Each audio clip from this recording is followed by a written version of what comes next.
Hello, and we are back in the magical land of Link's Awakening, and we are going into this forest now to find this key. So this is the first sort of, I suppose, challenging area. Everything else is just sort of a bit of a build-up, but this place has a lot more enemies. They're a little bit tougher. I think they spit out arrows and things. Yeah, which you can block with your shield. And that's that. So we'll make our way through the forest. Hi-ya! Hi-ya!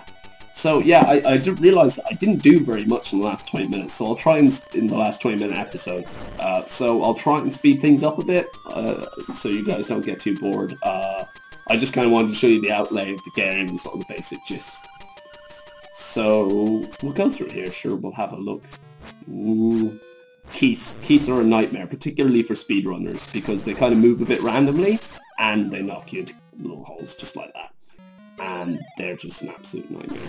They're alright, to be honest, I don't mind them, but if you're trying to do this game very quickly, they're very disruptive. So we go in here, and we got 50 rupees, nice. So we might go back to and shop for a few more things later on. Whoops. So yeah, this game's actually alright once you kind of know how things work, but it's quite tricky in the beginning when you first play this. So this is an interesting one. Although it looks like you can get to that heart, you actually can't, because these very heavy skulls are in the way. But yeah, this game, like, it's kind of handy once you know how, but the beginning of the game is pretty rock hard if you don't know what to do. Like, I kind of know roughly what I'm doing, and I've intentionally meandered around a bit, but it will take a long while to figure out the combinations. So anyway, I picked up the toadstool. As you hold it over your head, a mellow aroma flows into your nostrils. Don't think I enjoyed that sentence as much as a child. A mellow aroma. Sweet, dude. Oh, cool, yes, this is one of your temporary items. It's the toadstool you picked up in the woods. What is it for? You hold it over your head, and a mellow aroma wafts into your nostrils. Nice. Let's do that once more. Sweet. That is some nice mushroom. Right. Oh, also, apologies, I'm a little bit sick, so I might be a little bit snuffly. I didn't mention that last episode. I was out adventuring during the weekend. I went to a theme park, and I thought it would just be all sit-down rides and things, but it wasn't actually. They had lots of other stuff. They had, like, wall climbing, and they had this cool skywalk, and it was basically like, you know, like one of those things you might do as a kid where you climb along little, what you call them? Can't think now. Where you climb along all obstacles and things like that, you know, like wooden obstacles, like things hanging on ropes and stuff like that, and you have to climb around, but you're up really high and you're on a harness, so it's really fun. It was really, really fun. But I'm not the most physical person in the world, and it was raining a lot as well, so I got a little bit under the weather from that. So I'm a little bit snuffly. Oh god, I really don't like the Guardian Acorn. I hate the noise it makes. It's very loud. Ooh, hello. I think a little fairy comes there later on. If you're out low on health and things like that. So, oops. Sorry, I don't know what I'm doing at the minute. I have this mushroom. I have to give it to someone because you'll see now. So the game does help you a little bit here, I think, because if I go up here, is it?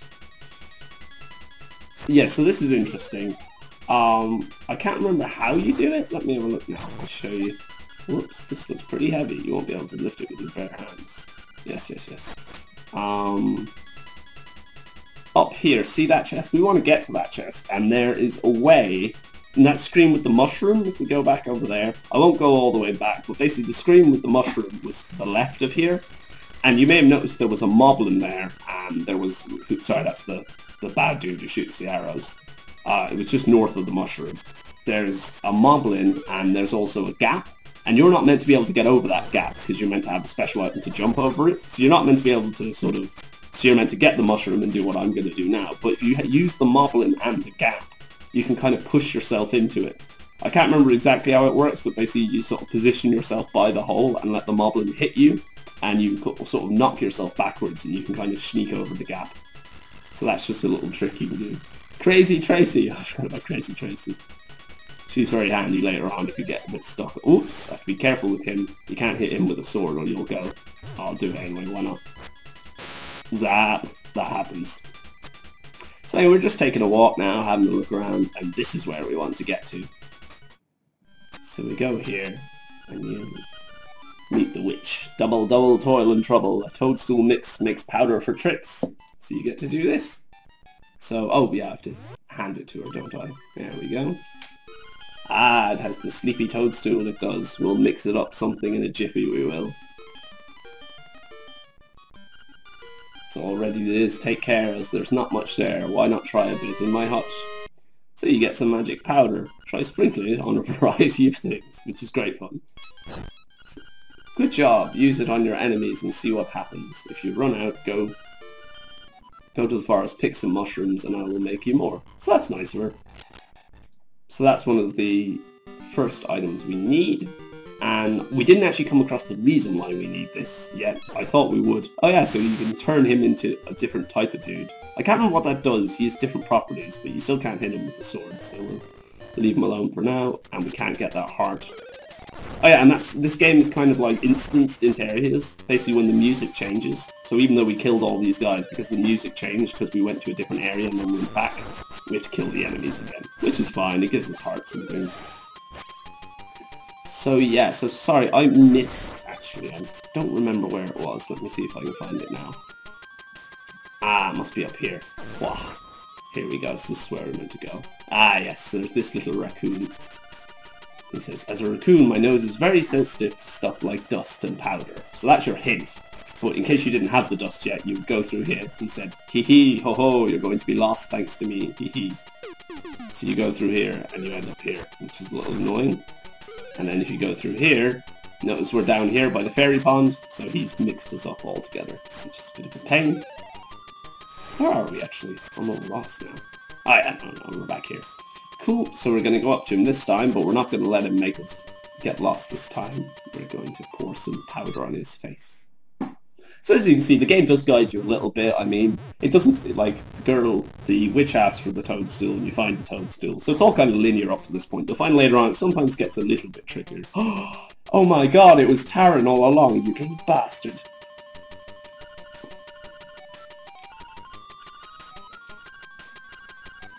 Yeah, sounds strange, but it sure was fun. Well, I'm glad you enjoyed yourself, Taran. You wasted my time. Thank you very much. I think I better set a spell before I head home. Oh, for feck's sake. Taran's so lazy, just always sleeping. Anyway, so we get a little noise, and we finally get to the chest. You've got the tail key. Now you can open the tail gate. Oh, for feck's sake, this owl does not leave you alone. Hoot, take the key and go to the tail cave. Retrieve the instrument that is hidden there. Go now, the windfish is waiting. Hoot. So we get to go to our first dungeon, which would be fun. So I don't remember the first dungeon so well, so that'd be fun. Oh yeah, so this is the area I was talking about. You can kind of position yourself so the moblin kicks you over this little gap. And that would allow you to go ahead. So you have to be a little bit careful here. That little, that horrible blob thing. He'll eat you and he won't do any damage, but he'll actually eat your shield. Keep out except Bow Wow. So if we go up here, this is actually a later area, but we'll just have a quick peek. You can't go here yet, because you can't cut up these guys. Oops. There we go. So if you go up here, you can see you get all trapped up. I won't carry on here. Basically, you can't get past this point. There's all those little dudes everywhere. So I'll, there we go. I'll leave that for now. So we'll be going back there later once we get, well, we'll need an item from the cave we're going to go to, Tail Cave, and we'll also need, what else do we need? Oh yeah, we also need to do another event, because it said, with, except for Bow Wow, so we'll need to convince Bow Wow to come along with us as well, so that'll happen a little later on. For the meantime, it said try and put powder on your enemies, so we'll do that. So it sets him on fire, which is kind of fun. So you can use the powder for all sorts of things. I love the magic powder in this game, and they kind of extend the functionality of this powder in later games in Oracle of Seasons and Oracle of Ages. Rather than just having a pouch of magic powder, you get a pouch of seeds, and they actually have like 5 different types of seeds, and all the seeds do different things. So you have like the ember seed that does pretty much what this one does. And then, but then you have other seeds, you have Gale seeds, which let you transport around the world and different things like that. So they've made some great improvements to the game over time. Having said that, although those games are great, I still think this is probably... it's the best of the ones I've played. I've not played Zelda 1 or 2, so I think that might be a bit fun. I'm going to play this one first, which I kind of know what I'm doing, so we'll probably get through it fairly quickly. It won't take too many episodes, but I might go to one of the original games then, and we can kind of experience them together.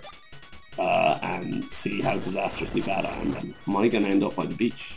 I might have gone the wrong way here, I'm not sure. Anyway, we'll keep looking. Yeah, see there's a little hole here. We can blow that up. I can't remember where you get bombs in this game, actually. They'll appear at some point. I think they might just drop off enemies. So the Tail Cave is not here. So I have forgotten where I'm going. Hang on a minute. Interesting. Okay. Anyway, since we're down here, you may remember this dude is looking for some canned food, so we might as well do the trade whilst we're here. Hello! What's that you have? It's canned food! For heaven's sake, man, give that to me, please! He's hysterical. What do you do? Nah! I don't suppose it would do any good to beg. Well, if you change your mind, tell me. Fine, I'll give it to you.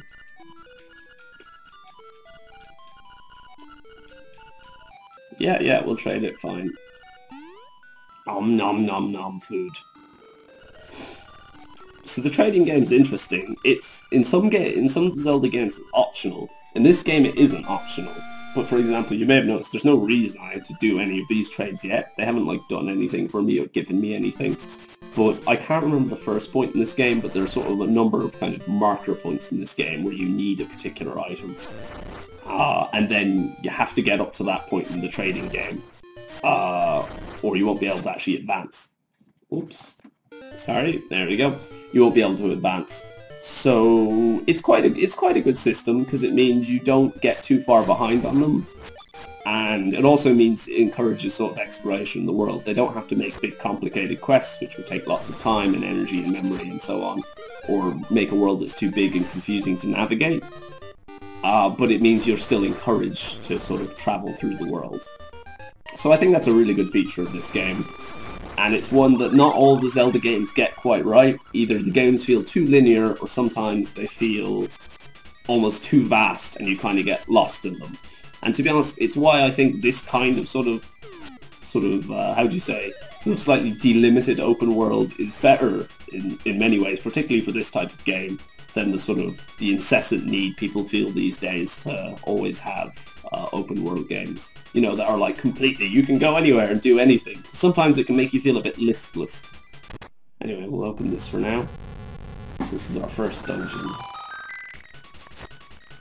So I actually don't know how long we've been recording for. Sure, we'll do a few minutes of the cave, and sure, I'll probably cut it off after that. So we're in Tail Cave. So I'll probably remember the puzzles of this as I go along. You can kill these guys by knocking them in there. And we get a first key.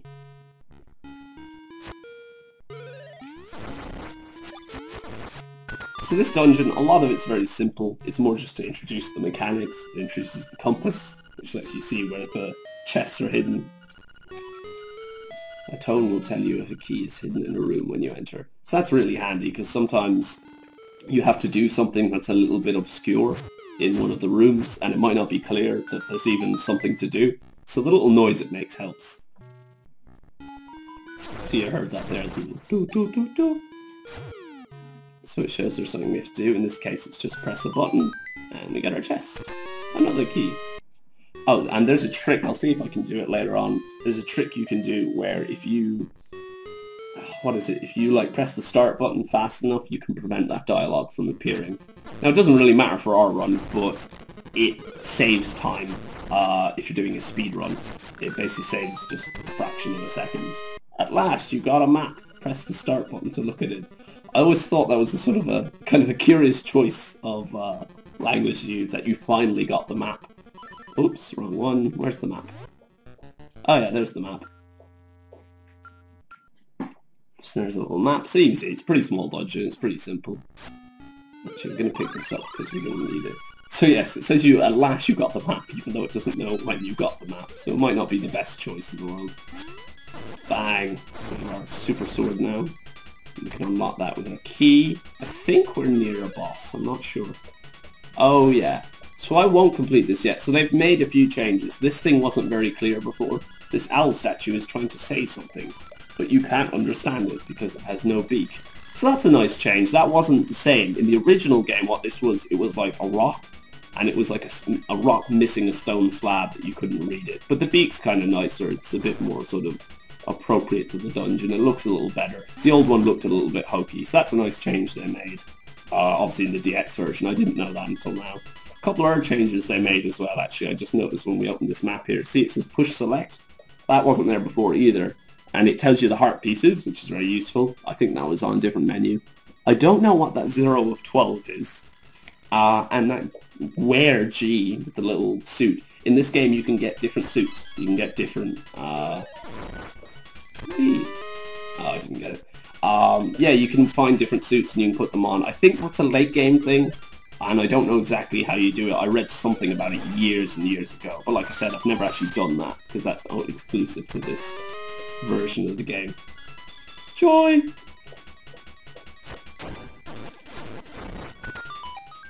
Oops, sorry. There we go. Yeah, so we've kind of seen all around here. So we have lots of rupees now, which is great. That's going to be handy later on. We're going to buy that shovel, amongst other things. Oh yes, this is a cool trick. So he'll get you. So what you can do is this blocks his way. So that's a nice, knacky little trick. So you can see, there's not too much going on here, really. It's a pretty straightforward dungeon. I mean, obviously I kind of remembered a lot of it, but even so, you can tell that, I mean, like, once you realise you can push blocks, this is not too complicated a puzzle. It's pretty easy to guess that you're going to do that. Now, these guys are actually a little tricky, and I'm not going to fight them yet because you don't know how to beat them. So you have to find the beak and it'll tell you how to beat them. Now, technically I know how to beat them, but I kind of want to do it legit. I kind of want to do it like I'd have to find out. So I'll see if I can find them. Having said that, I'm feeling a little bit lost now. I don't know exactly where I'm meant to go next. Ah, yeah, there's another entry up here. Here we go.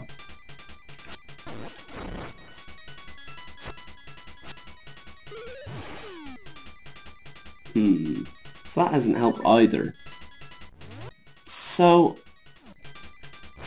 yeah, I'm actually getting a little bit lost here. We'll see anyway. Sure, we're still flying through it. So like I said, as you can see, I want you guys to see everything, but because I kind of know the game, I hope I'll be able to sort of get through it very quickly. So I think this one is fairly easy to sort of figure out. So I won't bother like, I think this one you're meant to figure out yourself. I'm not sure, but I think it's pretty obvious what you have to do. You have to make sure you hit them all at once. So you kind of get them in line. You can do it manually, but if you get them all in line and do a spin attack, it kind of guarantees it. Well, I got 2. There we go. Bang! You get a new chest. Hey, and now you got the beak. So that would have been, amusingly, the stone slab shape is almost the exact same shape as the beak. And just as sort of a curiosity, if you don't know anything about these games were really hard to make, and they took a lot of effort, and like, there's rarely a pixel wasted or anything wasted in terms of sort of memory management and the shape of the objects and repetition. Turn aside the spinned ones with the shields. So that's the hint we're given, which we're going to use on the guys we found over here. So but often, oh yeah, sorry, so what I was saying about that beak looks like the exact same shape, it just has a slightly different colour that, from the original stone slab, which you used to use to like find those secrets, and that's probably not a coincidence or a mark of laziness. It's probably that it has to be that shape and size for some reason, for some memory management reason. And again, I can't say that for a certainty, but you'll find lots of little tricks like that in this game.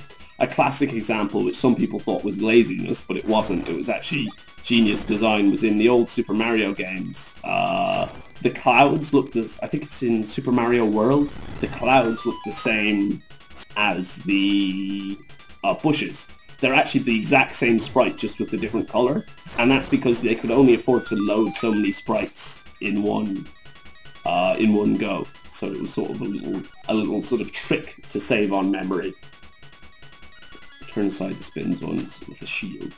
So that's why you had a lot of, and that's why a lot of these levels, a lot of these games are broken into cubes, like these levels. You can see everything's pretty much just a square and then just repainted. So it sort of limits the amount of stuff that has to be on screen at once. So I'm not aware of too many of those. I might talk a little later about random number generation, which is another thing that's relevant to people who speedrun, which is basically things that are random in the game aren't actually random. They're based on something that is so obscure that for most people it would be random. But if you kind of know how it works, then it's not. Anyway, I'll return to that later. For now, we have the Roc's Feather. So your body feels a lot lighter. Now this is one of the best items in the game. It lets you jump. Whee! And this item, man, when I first got this when I was a kid, I was so happy. I think I just left the dungeon almost immediately and just started arsing around, just like jumping around. You saw there were so many holes and so many places we couldn't get to before because there was those little single hole gaps. Now that we have this, the world is our oyster. We don't have to do any of this. We can skip this. Oh, what's that say actually? If there is a door that you can't open, move the stone block. Oh yeah. So that's a lot more interesting. I'm a little annoyed. See, there's another wall here. I might return here because I thought I'd have bombs by now. I thought bombs dropped or there was a chest in here with bombs, but there doesn't seem to be anything. So we'll see. We might return to that. So we've pretty much done everything in this place now. We need to find the nightmare key, which will let us get to the boss. That was the other thing. We saw we got the map and the compass, the beak for the guy, and the nightmare key. They're sort of staples of every single dungeon. And he's our first boss. Oh shit. There we go.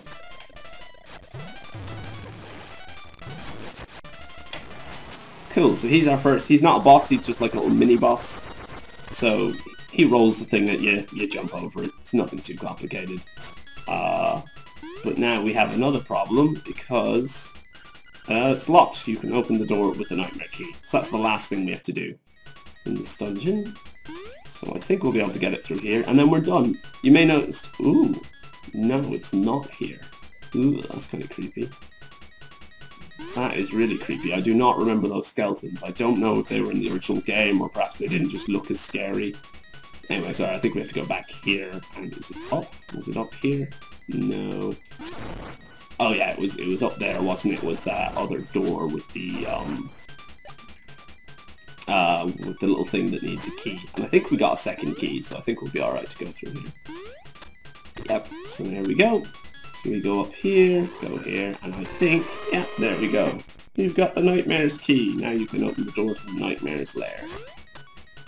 So again, it's kind of this interesting idea that instead of fighting monsters or bosses or whatever you might call them, or guardians, they're called nightmares, which is kind of important because you have nightmares which you're defeating, and by defeating the nightmares, they're meant to help you wake up the windfish. So it's like you're sort of slaying his nightmares. Like I said, it's a weird game with a simple story, and yet it's really intriguing. I don't know, I just really like it. It's really simple, and yet really, really cool. Cool. So, first boss. Buzz, Buzz, Outsider. Ah! So we just have to jump around and make sure we don't get hit by the edge. Oh, we killed him already? What? I don't remember the fight being that easy. I guess it's 3 hits, so I hit him once and then did the spin attack. Oh, or maybe I still had that power from the sword. Anyway, that was ridiculously easy. Sorry, you barely even got to see that boss.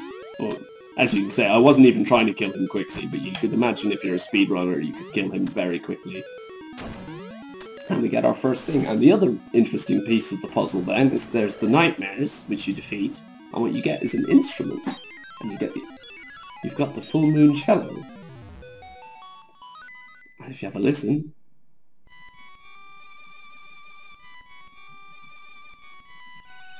That's the same song Marin was singing to us in the village. So this will all sort of come together later on.